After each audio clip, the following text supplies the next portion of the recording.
Hello दोस्तों, कैसे हो आप सब। आशा करते हैं आप सब अच्छे होंगे। आइए, आपका मोम स्टोरी में स्वागत है। आज मैं एक किसान की घड़ी कहानी सुनाती हूँ। एक दिन की बात है। एक किसान अपने खेत के पास स्थित अनाज की कोठी में काम कर रहा था। काम के दौरान उसकी घड़ी कहीं खो गई। वह घड़ी उसके पिता द्वारा उसे उपहार में दी गई थी। इस कारण उसने उसका भावनात्मक लगाव था।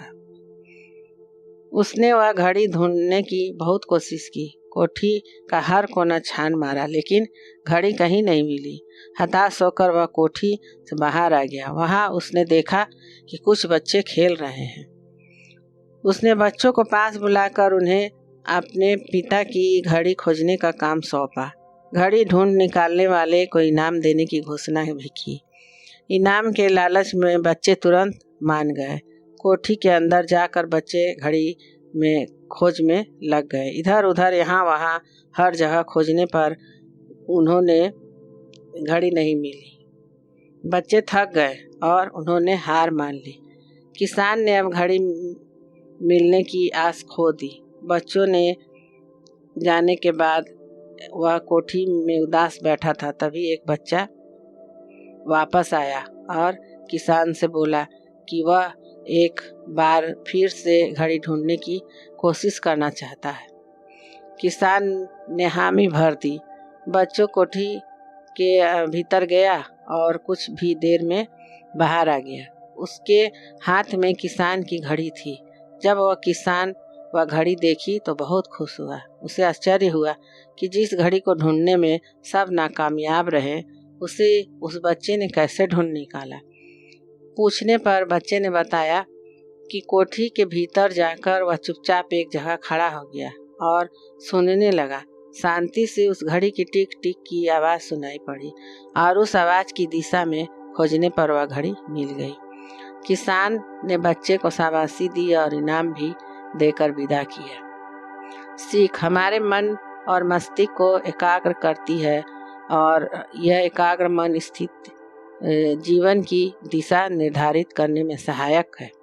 इसीलिए दिन भर में कुछ समय हमें अवश्य निकालना चाहिए जब हम शांति में बैठकर मनन कर सकें।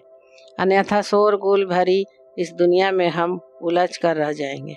हम कभी न खुद को जान पाएंगे न अपने मन को। बस दुनिया की भेड़ चाल में चलते चले जाएंगे।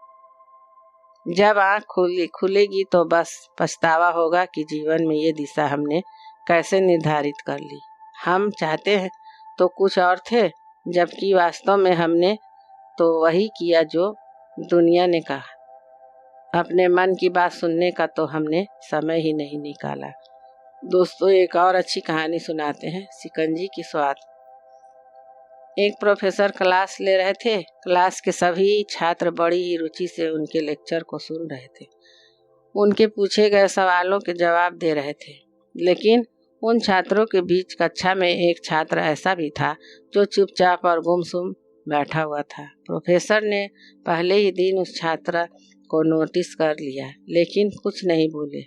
लेकिन जब 4-5 दिन तक ऐसा ही चला तो उन्होंने उस छात्र को क्लास के बाद अपने केबिन में बुलवाया और पूछा, तुम हर समय उदास रहते हो, क्लास में अकेले चुपचाप बैठे रहते हो, लेक्चर पर भी ध्यान नहीं देते, क्या बात है, कुछ परेशानी है क्या? सर, वो छात्र कुछ हिचकिचाते हुए बोला, मेरे अतीत में कुछ ऐसा हुआ है जिसकी वजह से मैं परेशान रहता हूँ। समझ नहीं आता है मैं क्या करूँ। प्रोफेसर भले व्यक्ति थे। उन्होंने उस छात्र को शाम को अपने घर बुलवाया।